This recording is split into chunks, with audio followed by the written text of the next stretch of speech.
നമസ്കാരം. ഇന്നത്തെ D focus തുടങ്ങുന്നു. രണ്ടാം മാറാട് ഗൂഢാലോചന കേസ് സിബിഐക്ക് വിടാൻ ഹൈക്കോടതിയുടെ ഉത്തരവ്. കൂട്ടക്കൊലയ്ക്ക് പിന്നിലെ ഗൂഢാലോചന അന്വേഷിക്കണമെന്ന ഹർജിയിൽ ചീഫ് ജസ്റ്റിസ് ഉൾപ്പെട്ട ഡിവിഷൻ ബെഞ്ചിന്റേതാണ് ഉത്തരവ്. സിബിഐ അന്വേഷണത്തിന് എല്ലാ സഹായവും സർക്കാർ നൽകണമെന്നും ഹൈക്കോടതി ഉത്തരവിട്ടു. വിധിയെ മുസ്ലിം ലീഗും ബിജെപിയും സ്വാഗതം ചെയ്തു. സാമ്പത്തിക ലാഭം ലക്ഷ്യം വെച്ച് ചിലർ നടത്തിയ ഗൂഢാലോചനയാണ് കൂട്ടക്കൊലയ്ക്ക് പിന്നിലെന്നായിരുന്നു കൊളക്കാടൻ മൂസ ഹാജി നൽകിയ ഹർജിയിലെ വാദം. ഗൂഢാലോചന അന്വേഷണം സിബിഐക്ക് കൈമാറുന്നതിനെ സംസ്ഥാന സർക്കാരും പിന്തുണച്ചിരുന്നു. അന്വേഷണം ഏറ്റെടുക്കാൻ തയ്യാറാണെന്ന് സിബിഐയും കോടതിയെ അറിയിച്ചിരുന്നു. ഇതെല്ലാം പരിഗണിച്ചാണ് അന്വേഷണം സിബിഐക്ക് വിടാനുള്ള ചീഫ് ജസ്റ്റിസ് മോഹനശാന്തന ഗൌഡർ ഉൾപ്പെട്ട ഡിവിഷൻ ബെഞ്ചിന്റെ വിധി. ക്രൈംബ്രാഞ്ചിന്റെ പക്കലുള്ള മുഴുവൻ രേഖകളും സിബിഐക്ക് കൈമാറാനും കോടതി ഉത്തരവിട്ടു. കോടതി വിധിയെ സ്വാഗതം ചെയ്ത ബിജെപി രംഗത്തെത്തി. ഇത് കേരളത്തിലെ ജനങ്ങളെ സംബന്ധിച്ചിടത്തോളം സ്വൈരതയും സമാധാനവും ശാന്തിയും നാട്ടിൽ നിലനിൽക്കണമെന്ന് ആഗ്രഹിക്കുന്ന എല്ലാവരുടെയും ചിരകാലമായിട്ട് അവർ ആഗ്രഹിച്ചു വന്നിരുന്ന ഒരു കാര്യമാണ്. കുറ്റവാളികൾ ശിക്ഷിക്കപ്പെടണമെന്നാണ് ലീഗ് നിലപാടെന്നും കോടതി ഉത്തരവ് സ്വാഗതാർഹമാണെന്നും League general secretary KPA Majeed പ്രതികരിച്ചു. കോടതി വിധിയെ ഞങ്ങൾ സ്വാഗതം ചെയ്യുന്നു. അതുകൊണ്ട് ഇക്കാര്യത്തിൽ ഏത് രീതിയിലുള്ള അന്വേഷണത്തെയും ലീഗ് സ്വാഗതം ചെയ്യുകയാണ്. CBI അന്വേഷണത്തിൽ നേരത്തെ സ്വാഗതം ചെയ്തതുപോലെ തന്നെ ഇപ്പോൾ ഞങ്ങൾ അതിനെ അംഗീകരിക്കാം. കോടതി വിധിയിൽ ആശങ്കയില്ലെന്ന് ക്രൈംബ്രാഞ്ചിന്റെ FIR-ൽ പേര് ചേർക്കപ്പെട്ട മുസ്ലിം ലീഗ് സംസ്ഥാന സെക്രട്ടറി MC മായിൻ ഹാജിയും പറഞ്ഞു. ടോബി ജോൺസൺ, മീഡിയ 1, കൊച്ചി. ഈ വിഷയം പരിശോധിക്കുകയാണ് ഡി ഫോക്കസ്. മുസ്ലിം ലീഗ് നേതാവ് മായിൻ ഹാജി കോഴിക്കോട് ബ്യൂറോയിൽ നിന്ന് ചർച്ചയിൽ പങ്കെടുക്കും. CBI അന്വേഷണം ആവശ്യപ്പെട്ട് ഹൈക്കോടതിയെ സമീപിച്ച കൊളക്കാടൻ മൂസ ഹാജി ടെലിഫോൺ ലൈനിൽ ഉണ്ടാകും. ഒപ്പം ഗൂഢാലോചന കേസിലെ മുൻ അന്വേഷണ ഉദ്യോഗസ്ഥനായ പ്രദീപ് കുമാറിനെയും ടെലിഫോൺ ലൈനിൽ പ്രതീക്ഷിക്കുന്നു. BJP നേതാവ് രഘുനാഥും ചർച്ചയിൽ പങ്കെടുക്കും. അതിന് മുന്നോടിയായി ഞങ്ങളുടെ പ്രതിനിധി MK ഷുക്കൂറുണ്ട് കൂടുതൽ വിവരങ്ങൾ നൽകാൻ കോഴിക്കോട് ബ്യൂറോയിൽ നിന്ന്. ഷുക്കൂർ, 2003 നടന്ന ഒരു സംഭവമാണ്. അതിനുശേഷം CBI അന്വേഷണം എന്ന നിരന്തരം ആവശ്യമുണ്ടായിരുന്നു. പക്ഷേ പലതവണ ഹൈക്കോടതി തന്നെ അത് തള്ളുകയും ചെയ്തു. ഇപ്പോൾ CBI തന്നെ കേസ് ഏറ്റെടുക്കാമെന്ന് അറിയിച്ചതിനെ തുടർന്നാണ് ഇപ്പോൾ ഹൈക്കോടതി ഈ ഒരു അന്വേഷണത്തിന് ഉത്തരവിട്ടിരിക്കുന്നത്. ഏത് രീതിയിലായിരിക്കും ഇനി അന്വേഷണം മുന്നോട്ട് പോവുക? സായികുമാർ, 2003 മെയ് 3-നാണ് അരേ സമാജത്തിൽപ്പെട്ട 8 പേർ ഉൾപ്പെടെ 9 പേർ മാറാട് കടപ്പുറത്ത് വെട്ടി കൊല്ലപ്പെടുന്ന ഒരു സാഹചര്യം ഉണ്ടാകുന്നത്. അതിനുശേഷം അന്നത്തെ UDF സർക്കാർ ഒരു ക്രൈംബ്രാഞ്ച് അന്വേഷണവും ഒപ്പം തന്നെ ഒരു ജുഡീഷ്യൽ കമ്മീഷൻ്റെ അന്വേഷണവും പ്രഖ്യാപിച്ചു. ക്രൈംബ്രാഞ്ച് അന്വേഷണത്തിൽ പ്രതികളാക്കപ്പെട്ടവരിൽ ഏതാണ്ട് 62ഓളം പേർ ശിക്ഷിക്കപ്പെട്ടു. എന്നാൽ ഏറ്റവും പ്രധാനപ്പെട്ട കാര്യം ഈ കൊലപാതകത്തിന്, ഈ കൂട്ടക്കൊലയുടെ ഗൂഢാലോചന സംബന്ധിച്ച് justice Thomas P. Joseph commission അധ്യക്ഷനായ ജുഡീഷ്യൽ കമ്മീഷൻ്റെ ചില കണ്ടെത്തലുകളാണ്. ഈ കമ്മീഷന്റെ പ്രധാനപ്പെട്ട കണ്ടെത്തലുകളൊന്ന്, ഈ മാറാട് മേഖലയിലുള്ള മുസ്ലിം ലീഗിൻ്റെയും അതുപോലെ തന്നെ NDF-ൻ്റെയും പ്രാദേശിക നേതൃത്വത്തിൻ്റെ അറിവോടുകൂടിയാണ് ഇത്തരമൊരു കൂട്ടക്കൊല നടന്നത് എന്നുള്ളതാണ്. മാത്രമല്ല ഇതിന് ഗൂഢാലോചന സംബന്ധിച്ച് വിപുലമായ ചില കണ്ണികളുണ്ട് എന്നുകൂടി തോമസ് P. ജോസഫ് ഈ റിപ്പോർട്ടിൽ നിരീക്ഷിക്കുന്നുണ്ട്. ഒപ്പം തന്നെ IB, DRI തുടങ്ങിയ കേന്ദ്ര ഏജൻസികളുടെ ഒരു മേൽനോട്ടത്തിലുള്ള അല്ലെങ്കിൽ അവരുടെ നിയന്ത്രണത്തിലുള്ള ഒരു അന്വേഷണം കൂടി വേണമെന്ന ഒരു ആവശ്യം കൂടി തോമസ് P. ജോസഫ് മുന്നോട്ട് വയ്ക്കുന്നു. എന്നാൽ ഇത്തരത്തിലുള്ള ഒരു അന്വേഷണം പിന്നീട് നടന്നില്ല എന്ന് തന്നെ പറയണം. 2009 ഈ കേസ് CBIക്ക് വിടണം എന്ന് സംബന്ധിച്ച ഒരു ഹർജി സംസ്ഥാന ഹൈക്കോടതിയുടെ പരിഗണനയ്ക്ക് വന്നു. എന്നാൽ വളരെ വിചിത്രം എന്നോണം മാറാട് അരേ സമാജത്തിൻ്റെ തന്നെ ഒരു പ്രവർത്തകൻ ഇതിലൊരു തടസ്സ ഹർജി ഫയൽ ചെയ്യുകയും ആ ഹർജി അന്ന് ഹൈക്കോടതി തള്ളുകയുമാണ് ഉണ്ടായത്. പിന്നീട് 6 തവണ സംസ്ഥാന സർക്കാർ തന്നെ ഈ ഒരു കേസ് CBI ഏറ്റെടുക്കണമെന്നൊരു ആവശ്യം ഉന്നയിച്ച് 6 തവണ കേന്ദ്ര പേഴ്സണൽ മന്ത്രാലയത്തിന്, അതായത് CBIയുടെ നിയന്ത്രണമുള്ള കേന്ദ്ര പേഴ്സണൽ മന്ത്രാലയത്തിന് കത്തയച്ചു. എന്നാൽ ഈ 6 അപേക്ഷകളും കേന്ദ്ര സർക്കാർ നിരസിക്കുകയാണ് ഉണ്ടായത്. അതേസമയം തന്നെ കേരളത്തിൽ സംഘപരിവാർ വളരെ സജീവമായ ഒരു സമരം ഇത് സംബന്ധിച്ച് സംഘടിപ്പിക്കുന്നുണ്ടായിരുന്നു. ഇപ്പോൾ BJPയുടെ സംസ്ഥാന അധ്യക്ഷനായ കുമ്മനം രാജശേഖരൻ അടക്കമുള്ളവർ നിരന്തരം ഈ CBI അന്വേഷണം ഒഴിവാക്കുന്നത് ചിലരെ സംരക്ഷിക്കാനാണെന്ന ആക്ഷേപം ഉന്നയിച്ച് നിരന്തരം രംഗത്ത് വന്നു. എങ്കിൽ പോലും 2016 ഈ ഉത്തരവ് വരുന്നതുവരെ ഇത്തരം ആവശ്യം സജീവമായി നിലനിന്നെങ്കിൽ പോലും സംസ്ഥാന സർക്കാരിൻ്റെ അനുകൂല നിലപാടുണ്ടെങ്കിൽ പോലും കേന്ദ്രം അതിന് വഴങ്ങിയില്ല എന്നതാണ് യാഥാർത്ഥ്യം. എന്നാൽ ഇപ്പോൾ സംസ്ഥാന ഹൈക്കോടതി ഉത്തരവിട്ട സാഹചര്യത്തിൽ വളരെ ഉടൻ തന്നെ ഇത്തരമൊരു കേസ് CBIക്ക് ഏറ്റെടുക്കേണ്ടി വരും. പക്ഷേ രാഷ്ട്രീയമായി ചില മാനങ്ങൾ കൂടി ഈ കേസിൻ്റെ അന്വേഷണത്തിൽ വരാൻ സാധ്യതയുണ്ട്. BJP ഈ വിഷയത്തെ രാഷ്ട്രീയമായി ഉപയോഗിക്കാൻ സാധ്യതയുണ്ട് എന്നൊരു ആശങ്ക ഒരുപക്ഷെ ചില രാഷ്ട്രീയ നേതാക്കൾ തന്നെ രഹസ്യമായി പങ്കുവെക്കുന്നുണ്ട്. വരും ദിവസങ്ങളിൽ ഈ കേസിൻ്റെ അന്വേഷണം സംബന്ധിച്ച നീക്കങ്ങൾ, ആരെയൊക്കെ ചോദ്യം ചെയ്യുന്നു തുടങ്ങിയ കാര്യങ്ങൾ, എന്തൊക്കെ വിവരങ്ങൾ പുറത്തു വരുന്നു എന്നെല്ലാം തന്നെ കേരള രാഷ്ട്രീയത്തിൽ നിർണായകമായ MK ഷുക്കൂറാണ് വിവരങ്ങൾ നൽകിയത്. കേസിലെ ഹർജിക്കാരനായ കൊളക്കാടൻ മൂസ ഹാജി ഇപ്പോൾ ടെലിഫോൺ ലൈനിലുണ്ട്. ശ്രീ കൊളക്കാടൻ മൂസ ഹാജി, 2009 മുതൽ താങ്കൾ ഇക്കാര്യത്തിൽ ഈ സംഭവത്തിൽ CBI അന്വേഷണം ആവശ്യപ്പെട്ട് ഹൈക്കോടതിയെ സമീപിക്കുകയാണ്. പലവിധ കാരണങ്ങൾ പറഞ്ഞുകൊണ്ട് അന്നത് തള്ളപ്പെട്ടു. ഇന്ന് ഹൈക്കോടതി തന്നെ അതിന് ഉത്തരവിട്ടിരിക്കുകയാണ്. താങ്കൾ എങ്ങനെ പ്രതികരിക്കുന്നു ഇപ്പോൾ ഇതിനോട്? ഹൈക്കോടതി അന്ന് തന്നെ അത് തള്ളിയിട്ടില്ല. ഹൈക്കോടതി കേസ് പല കാരണങ്ങളൊക്കെ കൊണ്ടും നീട്ടിക്കൊണ്ടുപോയി. ആ കേസ് തുടർന്ന് ഞാൻ നടത്തി. അതിന്റെ പേരിൽ CBI കേസ് അന്വേഷണം ഏറ്റെടുക്കാൻ തയ്യാറാണെന്നുള്ള മറുപടി ഹൈക്കോടതിക്ക് കൊടുത്തു. അപ്പോൾ സ്റ്റേറ്റ് ഗവൺമെന്റും അതുവരെ ഇവിടുത്തെ LDF, UDF CBI അന്വേഷണം നിങ്ങൾ നേരത്തെ പറഞ്ഞ മാതിരി 6 പ്രാവശ്യം എഴുതി എന്ന് പറയുന്നത് ശരിയല്ല. CBI അന്വേഷണത്തിന് ഇന്ന് വരെ CBI അന്വേഷണം ആവശ്യമില്ല, ക്രൈംബ്രാഞ്ച് അന്വേഷണം മതി എന്നാണ് കേരള ഹൈക്കോടതിയിൽ എന്റെ ഈ കേസിൽ കേരള ഗവൺമെന്റ് കഴിഞ്ഞ UDF ഗവൺമെന്റ് റിപ്പോർട്ട് കൊടുത്തിട്ടുള്ളത്. അപ്പോ കേരളത്തിലെ ഒരു UDFും LDFും ഇതിനെ CBI അന്വേഷണം ആവശ്യപ്പെട്ടിട്ടില്ല. ഇപ്പൊ മുസ്ലിം ലീഗ് സ്വാഗതം ചെയ്യുന്നു. ഈ സ്വാഗതം ചെയ്യുന്ന മുസ്ലിം ലീഗിന് നേരത്തെ CBI അന്വേഷണം വേണമെന്ന് കൊടുക്കാമായിരുന്നു. കൂടാതെ BJP ഉമ്മനം ഉൾപ്പെടെയുള്ള ആളുകൾ 2006 ഈ കേസ് CBIക്ക് വിടണമെന്ന് ആവശ്യപ്പെട്ട് ഹൈക്കോടതിയിൽ ഫയൽ ചെയ്തു. ഞാനും അന്ന് ഫയൽ ചെയ്തു. അന്ന് ഇവരെല്ലാം ഈ കേസ് പിൻവലിച്ച് തിരിഞ്ഞോടിയതാണ്. കാരണം അതിൽ BJPയുടെ ചില വ്യക്തികൾക്ക് പങ്കുണ്ടായിരുന്നു. അതൊക്കെ ഇവിടെ തെളിയിക്കാൻ നിൽക്കുന്നുണ്ട്. തോമസ് പി ജോസഫിന്റെ റിപ്പോർട്ടിലും ചില ഭാഗങ്ങളുണ്ട്. പിന്നെ മുസ്ലിം ലീഗിനും ഞാൻ പറയുന്നില്ല, മുസ്ലിം ലീഗിന്റെ മായിനാജിയ 3 പ്രാവശ്യം കോടതിയിലും അന്വേഷണ കമ്മീഷനും പിന്നെ പോലീസും അന്നത്തെ ക്രൈംബ്രാഞ്ച് പിന്നെ ഈ കേസിൽ പ്രതിയാണ് എന്ന നിലക്ക് ചോദ്യം ചെയ്തപ്പോൾ ഈ സംഭവം അദ്ദേഹം അറിയും, ഞാൻ അവരെ വിലക്കിയിട്ടും അവർ പോയി എന്നാണ് സ്റ്റേറ്റ്മെന്റ് കൊടുത്തിട്ടുള്ളത്. ഇപ്പൊ കാണുന്ന രേഖ അതാണ്. അപ്പൊ മായിനാജി ഇത് അറിയില്ല എന്ന് പറയാൻ ശരിയല്ല. അയാൾ മുസ്ലിം ലീഗ് സെക്രട്ടറി ആണെങ്കിൽ അത് പാർട്ടി നോക്കട്ടെ. എന്തായാലും മായിനാജി. അതുപോലെ കലക്ടർ സൂരജിന് ഈ കേസിന്റെ KP ആക്ട് പ്രകാരം അന്ന് പള്ളി ഏറ്റെടുത്ത് അവിടെ പ്രശ്നം ഉണ്ടാക്കണം എന്നുള്ള ഉദ്ദേശം മാത്രമായിരുന്നു. അതല്ലെങ്കിൽ ആ മർഡർ കേസിനോടനുബന്ധിച്ച് ആയുധങ്ങൾ കണ്ടെടുത്തതിന് എവിഡൻസ് ആക്ട് 27 പ്രകാരം പോലീസിന് പള്ളി തടയാമായിരുന്നു. പോലീസ് എടുത്ത പ്രശ്നമല്ല. കലക്ടർ അവിടെ ക്രമസമാധാനം പള്ളി ഇല്ലാതെയാക്കാൻ വേണ്ടി, ആ പള്ളി ഇല്ലാതെ അവിടെ പ്രശ്നം ഉണ്ടാകാൻ വേണ്ടി കലക്ടർ കൽപ്പിച്ചു കൂട്ടി ചെയ്തതാണ്. ശ്രീ കൊളക്കടൻ മൂസാജി, ഈ കേസിൽ ഒരു CBI അന്വേഷണം വരാതിരിക്കാൻ മാറി മാറി വന്ന സർക്കാരുകൾ ശ്രമിച്ചിരുന്നു എന്നാണോ താങ്കൾ പ്രധാനമായും ഉന്നയിക്കുന്ന ആരോപണം? വ്യക്തമായ തെളിവോട് കൂടിയാമായിട്ട് ഇന്ന് വരെ അവരാരും അന്വേഷണം നടത്താമെന്ന് ഹൈക്കോടതിയിൽ എഴുതി കൊടുത്തിട്ടില്ല. കേന്ദ്ര UPA സർക്കാരിന് കൊടുത്തു എന്ന് പറയുന്നുണ്ടാവും. അതൊന്നും നമുക്കറിയില്ല, നമ്മളെല്ലാം രേഖയില്ല. കേരള ഹൈക്കോടതിയിൽ ഞാൻ നടത്തിയ കേസിൽ അവർ എഴുതി കൊടുത്തത് അന്വേഷണം വേണ്ട, ക്രൈംബ്രാഞ്ച് അന്വേഷിക്കുന്നുണ്ട്, നല്ല ഒരു SPയുടെ നേതൃത്വത്തിലുള്ള ആ SP ആണെന്ന് ഈ കേസ് അന്വേഷണം തെറ്റായ രീതിയിലാണ് പോയതെന്ന് മിസ്റ്റർ പ്രദീപ് കുമാറിന്റെ റിപ്പോർട്ടുള്ളത്. റൈറ്റ്, പ്രദീപ് കുമാർ ഇപ്പോൾ ടെലിഫോൺ ലൈനിലുണ്ട്. ശ്രീ പ്രദീപ് കുമാർ, താങ്കൾ അടക്കം ആദ്യം അന്വേഷിച്ച ഒരു കേസാണിത്. ക്രൈംബ്രാഞ്ചിന്റെ അന്വേഷണത്തിൽ ഇതിൽ യാതൊരു വിധത്തിലുള്ള അല്ലെങ്കിൽ സംശയിക്കത്തക്ക വിധത്തിലുള്ള ഗൂഢാലോചന നടന്നിട്ടില്ല എന്നാണ് കണ്ടെത്തിയത്. പക്ഷേ താങ്കൾ അതിനെ അന്ന് തന്നെ എതിർത്തിരുന്നു. ഈ കേസിൽ കൃത്യമായ ഗൂഢാലോചന നടന്നിട്ടുണ്ട് എന്ന് പറയുകയും ചെയ്തിരുന്നു. ഇപ്പോൾ CBI കേസ് അന്വേഷിക്കുകയാണ്. അത്തരത്തിൽ ആഴത്തിലുള്ള ഒരു അന്വേഷണം CBIയുടെ ഭാഗത്ത് നിന്നുണ്ടാകുമെന്ന് താങ്കൾ പ്രതീക്ഷിക്കുന്നുണ്ടോ? CBI നേരത്തെ ഇവിടെ ചേകന്നൂർ മൗലവി കേസൊക്കെ അന്വേഷിച്ച ചരിത്രം നമ്മുടെ മുന്നിലുണ്ട്. അതുകൊണ്ട് തന്നെ CBI ആരന്വേഷിക്കുന്നതോട് ഏത് ഇൻഡിവിജ്വൽ, ഏത് ഇൻവെസ്റ്റിഗേറ്റിംഗ് ഓഫീസർ അന്വേഷിക്കുന്നു എന്നതും കൂടി പ്രധാനമാണ്. അതിനെ ആര് സൂപ്പർവൈസ് ചെയ്യുന്നു എന്നുള്ള പ്രധാനമാണ്. അതുകൊണ്ടാണ് ഞാൻ ഹൈക്കോടതിയിൽ നേരിട്ട് തന്നെ പാർട്ടി ഇൻ പേഴ്സൺ ആയിട്ടാണ് ഹൈക്കോടതിയിൽ അപ്പിയർ ചെയ്തത്. എന്റെ പരാതിയിൽ ഞാൻ ഹൈക്കോടതി ചീഫ് ജസ്റ്റിസിനോട് നേരിട്ട് തന്നെ പറഞ്ഞു. അതുകൊണ്ടാണ് കോടതി നേരിട്ട് മോണിറ്റർ ചെയ്യുന്ന ഒരു സംവിധാനം വേണമെന്ന് ഞാൻ റിക്വസ്റ്റ് ചെയ്തിട്ടുണ്ടായിരുന്നു. അതിവിടെ ഉണ്ടായിട്ടുണ്ടോ എന്ന് എനിക്ക് അറിഞ്ഞുകൂടാ. ഇന്ന് എനിക്ക് കോടതിയിൽ പോകാൻ പറ്റിയിട്ടില്ല. അതുകൊണ്ട് തന്നെ CBI അന്വേഷണം മാത്രമായതുകൊണ്ട് ഈ കേസ് മുമ്പോട്ട് പോകും, ശരിയായ രീതിയിൽ പോകുന്ന എനിക്ക് വലിയ വിശ്വാസമൊന്നുമില്ല. ശ്രീ പ്രദീപ് കുമാർ, ഒരു കാര്യം, താങ്കളുടെ അന്വേഷണത്തിൽ കൃത്യമായ രാഷ്ട്രീയ നേതാക്കളടക്കം ഉൾപ്പെട്ട ഒരു ഗൂഢാലോചന ഈ ഒരു സംഭവത്തിന് പിന്നിൽ നടന്നിട്ടുണ്ട് എന്ന് വ്യക്തമായി താങ്കൾ കണ്ടെത്തിയിരുന്നു? ഞാൻ കണ്ടെത്താൻ നിങ്ങൾ ഇങ്ങോട്ട് പറയല്ല. ഞാൻ അങ്ങനെ ഏതെങ്കിലും വ്യക്തിയെ വെച്ചിട്ട് അന്വേഷണം നടത്തിയിട്ടില്ല. അതൊരു ജസ്റ്റിസ് തോമസ് പിയുടെ കമ്മീഷന്റെ അടിസ്ഥാനത്തിലാണ് ഞാൻ അന്വേഷിച്ചത്.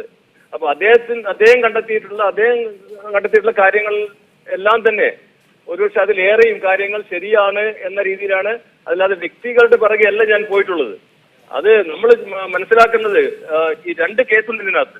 ഒന്ന് 8 പേര് മരിച്ച, അല്ല 9 പേര് മരിച്ച ഒരു സംഭവം. അത് ഓൾറെഡി ശിക്ഷിച്ച് കഴിഞ്ഞു. അതിൽ ഗൂഢാലോചന അതിൽ തെളിയിക്കുന്നുണ്ടോ ഇല്ലെന്നുള്ള വേറൊരു കാര്യം. പക്ഷെ അതിനും അപ്പുറത്ത് ലാർജർ കൺസ്പിറസി എന്ന് പറഞ്ഞിട്ടൊരു സാധനത്തെ കുറിച്ചാണ് ജസ്റ്റിസ് തോമസ് പി പറഞ്ഞിട്ടുള്ളത്. അത് നമ്മുടെ ഇപ്പോഴത്തെ എന്താ പറയാ, അദ്ദേഹം പറയുന്ന കാലത്ത് IS-ഉം ഡെയ്സും ഉണ്ടായിരുന്നില്ല. ഇപ്പൊ നമ്മള് IS-ന്റെ കാലഘട്ടത്തിലേക്ക് നിൽക്കുകയാണ്. ഇതൊക്കെ മുമ്പേ തന്നെ അദ്ദേഹം കമ്മീഷന്റെ റിപ്പോർട്ടിൽ വായിച്ചാൽ മനസ്സിലാവും ഇതൊക്കെ എവിടെ എത്താൻ പോകുന്നുള്ളതൊക്കെ. അതൊക്കെ പ്രിവെന്റ് ചെയ്യാനും അത്തരം കാര്യങ്ങൾ ഇനി ആവർത്തിക്കാതിരിക്കാനും ഇനിയും ചെയ്യേണ്ട കാര്യങ്ങൾ അദ്ദേഹം ആ കാലത്ത് തന്നെ പറഞ്ഞിട്ടുള്ളത്. ഒരുപക്ഷെ ഞാനും അതിനു മുമ്പേ കമ്മീഷന് മുമ്പിൽ തെളിവ് കൊടുക്കുമ്പോൾ ഇത്തരം കാര്യങ്ങൾ സംഭവിക്കാനിടയുണ്ടെന്ന് എന്റെ സാക്ഷിമൊഴിയിലും പറഞ്ഞിട്ടുണ്ട്. എന്റെ സാക്ഷിമൊഴിയെ കമ്മീഷൻ ഒരുപാട് ഡിപ്പെൻഡ് ചെയ്യുന്നുണ്ട് ഇക്കാര്യത്തിൽ. അപ്പൊ ഇതൊക്കെ ഒരു 10-30 കൊല്ലമായിട്ട് ഇവിടെ നടന്നുകൊണ്ടിരിക്കുന്ന പതുക്കെ വളർന്നുകൊണ്ടിരിക്കുന്ന കാര്യങ്ങളെ കുറിച്ചും നമുക്ക് അറിയുന്ന കാര്യങ്ങളാണ്. അത് പ്രിവെന്റ് ചെയ്യാനോട് ഇവിടുത്തെ രാഷ്ട്രീയ നേതാക്കന്മാരോ അല്ലെങ്കിൽ ഇവിടുത്തെ സാമൂഹ്യ പ്രവർത്തകരോ സാംസ്കാരിക പ്രവർത്തകരോ ഇവരൊക്കെ എന്താ പറയാ, സത്യത്തിനെ നേരെ കണ്ണടച്ച് പിടിക്കുന്ന പ്രവർത്തനമാണ് ഉണ്ടായിട്ടുള്ളത്. അപ്പൊ അതുകൊണ്ടാണ് ഇന്ന് കാര്യങ്ങൾ. അല്ലാതെ നമ്മള് ഒരു IS എന്ന് പറഞ്ഞ ഒരു സംഘടന അവിടെ ഉണ്ടാകുമ്പോഴേക്ക് ഇവിടുന്ന് ഒരു 6 മാസം കൊണ്ട് താടിയും നീട്ടി ഇവിടുത്തെ ചെറുപ്പക്കാരൊക്കെ യുദ്ധം ചെയ്യാൻ സിറിയയിൽ പോകുന്ന വിശ്വസിക്കുന്ന ആളല്ല ഞാൻ. അത് 10-30 കൊല്ലമായിട്ട് ഇവിടെയുള്ള സാമൂഹ്യ മാറ്റത്തിന്റെ പ്രതിഫലനമാണ്. അല്ലാതെ ഇപ്പം അവിടെ പോയിട്ടുള്ള 10-20 ചെറുപ്പക്കാരെ കുറ്റപ്പെടുത്താൻ പറ്റില്ല. അവരെ പേര് കേസെടുത്തു എന്ന് പറഞ്ഞുകൊണ്ട്, അല്ലെങ്കിൽ അവർക്കെതിരായിട്ട് അന്വേഷണം നടക്കുന്നു പറഞ്ഞുകൊണ്ട് ഇപ്പോഴത്തെ ഗവൺമെന്റിനോ വ്യക്തമാണ്. പ്രദീപ് കുമാർ, താങ്കൾ അല്പനേരം കൂടി ടെലിഫോൺ ലൈനിൽ തുടരണം. അതോടൊപ്പം കൊളക്കാടൻ മൂസാഹാജി താങ്കളും തുടരണം.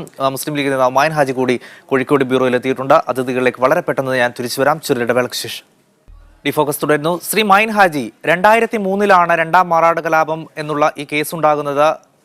അതിനുശേഷം നിരവധി തവണ CBI അന്വേഷണം എന്ന ആവശ്യം കോടതിയുടെ മുന്നിൽ വന്നു, സർക്കാരിന് മുന്നിൽ വന്നു. ഇപ്പോൾ 2016 ഹൈക്കോടതി CBI അന്വേഷണത്തിന് ഉത്തരവിടുന്നത്. 13 വർഷം വേണ്ടി വന്നു. നേരത്തെ തന്നെ CBI ഈ കേസ് അന്വേഷിക്കേണ്ടതായിരുന്നില്ല? 2003 മെയ് മാസം 3-ാം തീയതിയാണ് സംഭവം. അത് കഴിഞ്ഞ് നിങ്ങളുടെ ഒരു പത്രം, മാധ്യമം ദിനപത്രം എൻ്റെ ഒരു അഭിമുഖം പ്രസിദ്ധീകരിച്ചിരുന്നു 2003 മെയ് 12-ാം തീയതി. ആ അഭിമുഖത്തിൽ ഞാൻ ഒരു തരത്തിലുള്ള അവ്യക്തതക്കും ഇടകൊടുക്കാത്ത വിധം കൃത്യമായി പറഞ്ഞിട്ടുണ്ട്. ഏത് അന്വേഷണത്തെയും നേരിടാൻ മുസ്ലിം ലീഗ് തയ്യാറാണ് എന്ന് കൃത്യമായി അന്ന് ഞാൻ പറഞ്ഞിട്ടുണ്ട്.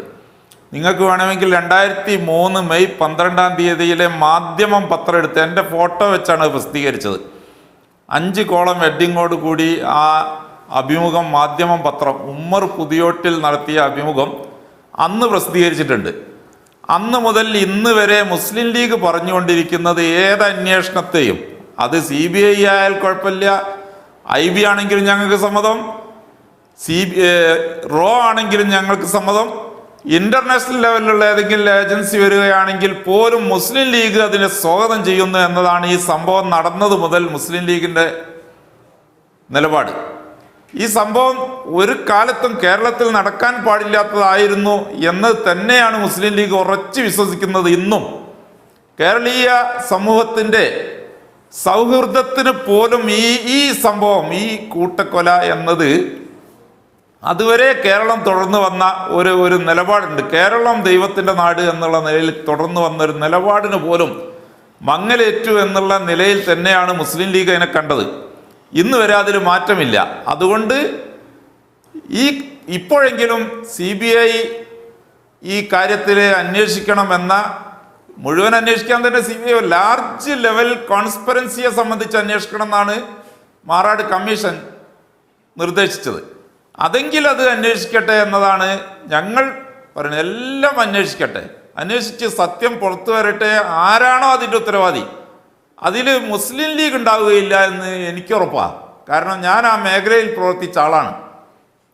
അതുകൊണ്ടാണ് ഞാൻ പറയുന്നത്, എനിക്കത് 100% ഉറപ്പുണ്ട്. സത്യസന്ധമായി ഏത് ഏജൻസി അന്വേഷിക്കുകയാണെങ്കിലും ഒരു തരത്തിലും മുസ്ലിം ലീഗിനെ കുറ്റപ്പെടുത്താൻ സാധിക്കില്ല. അത് തന്നെയാണ് മാറാട് കമ്മീഷനും അന്ന് മുസ്ലിം ലീഗ് പാർട്ടിയെ സംബന്ധിച്ച് നിങ്ങൾ പലതും ഊഹിച്ചും അതുപോലെ തന്നെ അതിശയോക്തിയോടെ കൂടി പല മാധ്യമങ്ങളും പറയാറുണ്ട് മുസ്ലിം ലീഗിനെ അങ്ങനെ കുറ്റപ്പെടുത്തിയത്. മുസ്ലിം ലീഗ് പാർട്ടിയെ അവിടെ പ്രാദേശിക ലെവലിലുള്ള ആളുകളെ പറഞ്ഞ കൂട്ടത്തിൽ അതിൽ എല്ലാ പാർട്ടിയും ഉണ്ട്. മുസ്ലിം ലീഗ് പാർട്ടിയെ പേരെടുത്ത് കുറ്റപ്പെടുത്തിയ ഒരു അക്ഷരം പോലും അതിൽ കാണിക്കാൻ ആർക്കും സാധിക്കുകയില്ല. അത് മുഴുവൻ വായിച്ചു നോക്കിയ ആളാണ് ഞാൻ. ആ കമ്മീഷൻ റിപ്പോർട്ട് 100 കണക്കിന് പേജുകളുള്ള വലിയ കമ്മീഷൻ റിപ്പോർട്ട് മുഴുവൻ പല ആവർത്തി വായിച്ചു നോക്കിയാൽ എനിക്ക് ഉറപ്പുണ്ട് അതിൽ മുസ്ലിം ലീഗ് ഇല്ല. കാരണം മുസ്ലിം ലീഗ് ആ സംഭവത്തിൽ ഇല്ല. അതുകൊണ്ട് അവിടെ സമാധാനത്തിന് വേണ്ടി പ്രവർത്തിച്ചു എന്നതാണ് മുസ്ലിം ലീഗിനെ. താങ്കൾ അങ്ങനെ പറയുന്നത് തോമസ് പി ജോസഫ് സമർപ്പിച്ച റിപ്പോർട്ടിൽ മുസ്ലിം ലീഗിന്റെ പ്രാദേശിക നേതൃത്വം അതിൽ ഇടപെട്ടിട്ടുണ്ട് എന്ന് കൃത്യമായി പറയുന്നുണ്ട്. അതിന്റെ ഭാഗം വേണമെങ്കിൽ ഞാൻ താങ്കൾക്ക് വായിച്ചു കേൾപ്പിക്കാം.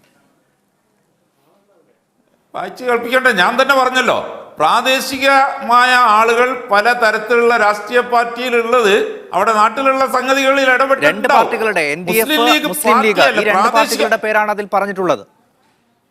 ഇന്ത്യൻ യൂണിയൻ മുസ്ലിം ലീഗ്, വേറൊന്നുണ്ട് താങ്കൾ വായിച്ചിട്ടുണ്ടെങ്കിൽ. ഇത് മാത്രല്ല താങ്കൾ വായിച്ചിട്ടുണ്ടെങ്കിൽ തോമസ് പി ജോസഫ് വ്യക്തമായി പറഞ്ഞിട്ടുണ്ട്. മാർക്സിസ്റ്റ് പാർട്ടിയെ സംബന്ധിച്ച് വളരെ കൃത്യമായി പറഞ്ഞിട്ടുണ്ട്. ആ പാർട്ടി മുസ്ലിം ഭൂരിപക്ഷ പ്രദേശങ്ങളിൽ ചെന്ന് ഹിന്ദു വികാരം ഇളക്കി വിടുന്ന തരത്തിൽ മുദ്രാവാക്യം വിളിക്കും. മുസ്ലിം കേന്ദ്രങ്ങളിൽ പോയി മുസ്ലിം വികാരം ഇളക്കി വിടുന്ന തരത്തിൽ മുദ്രാവാക്യം വിളിക്കും. ഈ മേഖലയിൽ അശാന്തി നിലനിൽക്കണം എന്നാണ് ആ പാർട്ടി എപ്പോഴും വിചാരിച്ചത് എന്ന് പറയുന്നുണ്ടതിൽ. മുസ്ലിം ലീഗ് പാർട്ടി പ്രാദേശികമായ ആളുകൾ, പല പാർട്ടിയിലുമുള്ള ആളുകൾ, ആ കേസിൽ പ്രതികളായ ആളുകൾ മുസ്ലിം ലീഗുകാരുണ്ടായിരുന്നു. ഞങ്ങൾ ഉടനെ നടപടിയെടുത്തു. കാരണം ആ പ്രദേശത്തുണ്ടായ ചില സംഭവങ്ങൾ വരുമ്പോൾ ആ കാര്യത്തിൽ പാർട്ടിക്കാരൊക്കെ ഉണ്ടാവും, എല്ലാ പാർട്ടിക്കാരും ഉണ്ടാവും. ഞങ്ങളപ്പോൾ ഉടനെ തന്നെ അതിനെ നടപടിയെടുത്തു. ഒരു സഹായവും അവർക്ക് ഇന്ന് വരെ ഞങ്ങൾ ചെയ്തിട്ടുമില്ല. പ്രാദേശികമായല്ലോ ഒരു പാർട്ടിയെ വിലയിരുത്തല്. താങ്കളുടെ പേര് താങ്കൾക്കും അവിടുത്തെ നേതാവായ താങ്കൾക്കും ഒരുപക്ഷെ ഇതിനെക്കുറിച്ച് അറിവുണ്ടായിരിക്കാമെന്നും ആ റിപ്പോർട്ടിലുണ്ട്.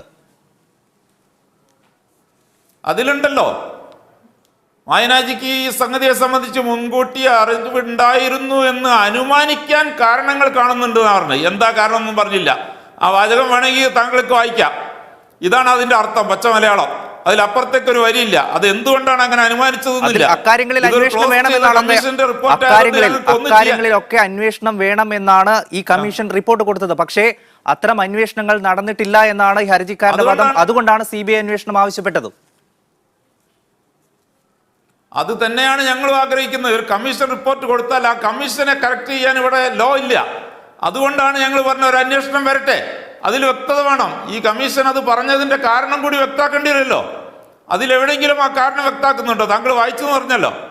എവിടെയെങ്കിലും ഒരു വരി എവിടെയെങ്കിലും പറഞ്ഞിട്ടുണ്ട് ഇങ്ങനെ ഒരു ഒരു ഒരു ഒരു ഒരു വാക്ക്, ഒരു വാചകമുണ്ട്. അതിലപ്പുറത്തേക്ക് എന്താ ഇതിനെ സംബന്ധിച്ചുള്ളത്? അതിനെക്കുറിച്ച് ശ്രീ മായിൻ ഹാജി അത് തന്നെയാണ്. ഇതിനെക്കുറിച്ച് കൂടുതൽ അന്വേഷണം നടത്തണം. സർക്കാരിന് സമർപ്പിച്ച റിപ്പോർട്ടാണ്.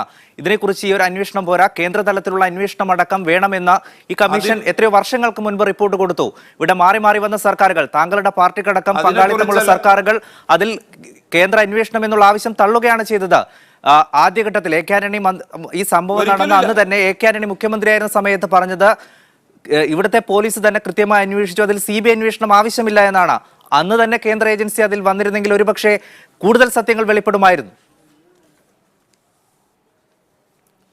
അത് നിങ്ങൾ അനുമാനല്ലേ? അന്ന് കേരള ഗവൺമെന്റ് അതിന് കാരണം പറഞ്ഞിട്ടുണ്ട്. ഇപ്പൊ കുറെ ആളുകളെ പിടിച്ചു വെച്ചിട്ടുണ്ട്. അതിന്റെ സത്യസന്ധമായ മാർഗത്തിൽ അതിന്റെ അന്വേഷണം നടക്കുകയാണ്. ആ അന്വേഷണം പൂർത്തിയായതിനു ശേഷം ആവശ്യമെങ്കിൽ അത് നടത്താമെന്ന് തന്നെയാണ്. എന്നിട്ട് ആന്റണി ഗവൺമെന്റ് CBIക്ക് എഴുതിയല്ലോ, CBI വേണമെന്ന് പറഞ്ഞു. പിന്നീട് ഉമ്മൻചാണ്ടി ഗവൺമെന്റും ആവശ്യപ്പെട്ടു. മുസ്ലിം ലീഗ് പാർട്ടി പല പ്രാവശ്യം ആവശ്യപ്പെട്ടു. ഇതൊന്നും നിങ്ങൾക്ക് കാണാൻ കഴിയാത്ത ശ്രീ മായിൻ ഹാജി. UP ഭരിച്ചിരുന്ന സമയത്താണ് കേന്ദ്ര സർക്കാർ തള്ളിയെന്ന് പറഞ്ഞുകൊണ്ട് CBI അന്വേഷണം തള്ളിയത്. ഞങ്ങളെ സംബന്ധിച്ചിടത്തോളം CBI എന്ന് പറയുന്ന ഏജൻസി കേന്ദ്ര സർക്കാരിന് സ്ഥിരമായി നിയന്ത്രിക്കാൻ സാധിക്കുന്ന, കേസുകളിൽ ഇടപെട്ട് നിയന്ത്രിക്കാൻ സാധിക്കുന്ന ഒരു ഘടകമാണ് എന്ന് ഞങ്ങൾ വിശ്വസിക്കുന്നില്ല. ഇപ്പോഴും ഇന്ത്യ രാജ്യത്തിന് അഭിമാനിക്കാൻ വകയുള്ള ഒരു നിഷ്പക്ഷ അന്വേഷണ ഏജൻസി തന്നെയാണ് എന്ന വിശ്വാസത്തിലാണ് ഞങ്ങളുള്ളത്. ഇപ്പോൾ BJP ആണല്ലോ ഭരിക്കുന്നത്. BJP ഗവൺമെന്റിന് ഇതിനെ മാറ്റിമറിക്കാൻ സാധിക്കുമെന്ന അഭിപ്രായം ഞങ്ങൾക്കില്ല. CBI ഒരു നിഷ്പക്ഷ ഏജൻസി തന്നെയാണ്. അവർ സത്യം കണ്ടെത്തട്ടെ. ഞങ്ങൾ അതുകൊണ്ടാണ് അതിനെ സ്വാഗതം ചെയ്യുന്നത്. അന്നും സ്വാഗതം ചെയ്തിട്ടുണ്ട്. റൈറ്റ്, വ്യക്തമാണ്. ഞാൻ താങ്കളിലേക്ക് തിരിച്ചു വരാം, മറ്റതിഥികളിലേക്ക് വളരെ പെട്ടെന്ന് തിരിച്ചു വരാം. ചെറിയ ഇടവേളയ്ക്ക് ശേഷം ഡിഫോക്കസ് തുടരുന്നു. ശ്രീ പ്രദീപ് കുമാർ, ഇവിടെ ഈ കമ്മീഷന്റെ റിപ്പോർട്ട്, പ്രധാനപ്പെട്ട കണ്ടെത്തലുകൾ അതൊക്കെ വർഷങ്ങൾക്ക് മുമ്പ് തന്നെ സർക്കാരിൽ സമർപ്പിച്ചതാണ്. അന്ന് തന്നെ അതിൽ കൃത്യമായൊരു അന്വേഷണം കേന്ദ്ര തലത്തിൽ നിന്നുള്ള ഏജൻസിയെ കൊണ്ട് തന്നെ അന്വേഷിപ്പിക്കാൻ കഴിഞ്ഞിരുന്നുവെങ്കിൽ ഇപ്പോഴുണ്ടായിട്ടുള്ള ഈ സംശയങ്ങളൊക്കെ നീങ്ങുമായിരുന്നില്ലേ? നേരത്തെ റിപ്പോർട്ട് നൽകി എന്നൊക്കെ പറയുന്നത് കമ്മീഷന്റെ കണ്ടെത്തലിന് മുമ്പ് കേന്ദ്ര സർക്കാരിന് ആരും റിപ്പോർട്ട് നൽകിയിട്ടില്ല. പക്ഷെ കേന്ദ്ര സർക്കാരിന്റെ ഏജൻസികൾക്ക് അതിനെക്കുറിച്ച് വ്യക്തമായിട്ട് അറിയാമായിരുന്നു എന്നാണ് എനിക്ക് മനസ്സിലാകുന്നത്. അതുപോലെ തന്നെ നമ്മളെ പോലെ ഇവിടെ കേരള സർക്കാരിന്റെ ഏജൻസികളും പോലീസിൽ വർക്ക് ചെയ്യുന്ന ഇൻഡിവിജ്വൽസും ഒക്കെ ഇതിനെക്കുറിച്ച് വ്യക്തമായിട്ട് ധാരണകളുണ്ടായിരുന്നു. ഞങ്ങളൊന്നും പറഞ്ഞിട്ടുള്ള കാര്യങ്ങൾ ഇവിടുത്തെ രാഷ്ട്രീയ നേതൃത്വത്തിന് യാതൊരു അവർക്ക് ബാധകമാവുന്ന കാര്യമായിരുന്നില്ല. അവർക്ക് താൽക്കാലിക രാഷ്ട്രീയ നേട്ടങ്ങൾ മാത്രമാണ് ഉണ്ടായിരുന്നത്. അപ്പോഴും അതിപ്പോ പറയാൻ അടുത്ത ഇലക്ഷൻ കഴിഞ്ഞിട്ട് പറഞ്ഞാൽ മതി എന്നൊക്കെ പറയുന്ന രീതിയിലുള്ള രാഷ്ട്രീയ നേതാക്കന്മാരുടെ റിയാക്ഷൻസ് പോലും ഉണ്ടായിട്ടുണ്ടെന്നുള്ളത് വളരെ ദുഃഖകരമായിട്ടുള്ള സംഭവമാണ്. ഇത് ഞാൻ പറയുന്നത് ഇത് ഒരു മാറാട് ഞാൻ കേട്ടു. ഒന്നാം കലാപം രണ്ടാം കലാപം എന്നൊക്കെ പറഞ്ഞ കാര്യങ്ങൾ ഈ ഒന്നാം കലാപം രണ്ടാം കലാപം ഒന്നും ഉണ്ടായിട്ടില്ല.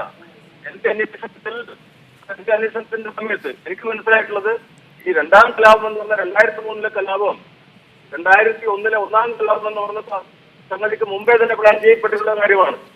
അപ്പം അന്വേഷണ പിന്നീടുള്ള നിലപാടത്തിന്റെ ആ സമയത്തുള്ള അന്വേഷണത്തിൽ അതിനെയൊക്കെ കൂട്ടിക്കൊടുക്കാൻ ശ്രമിച്ചെങ്കിലും എനിക്ക് മനസ്സിലാവുന്നത് അത് ഇത് നേരത്തെ തന്നെ പ്ലാൻ ചെയ്ത കാര്യമാണ്. ഒന്നാം കലാപം ഉണ്ടായതുകൊണ്ട് രണ്ടാം കലാപം പിന്നെ കുറച്ച് രണ്ടാം കലാപം എന്ന് നിങ്ങൾ വിളിക്കുന്ന കാര്യം വ്യക്തമാണ്. വളരെ നന്ദി ശ്രീ പ്രദീപ് കുമാർ ഞങ്ങളോട് സഹകരിച്ചതിന് പ്രതികരിച്ചതിന്. ശ്രീ മൈൻ ഹാജി, നമുക്ക് ഈ ചർച്ച അവസാനിപ്പിക്കേണ്ടതുണ്ട്.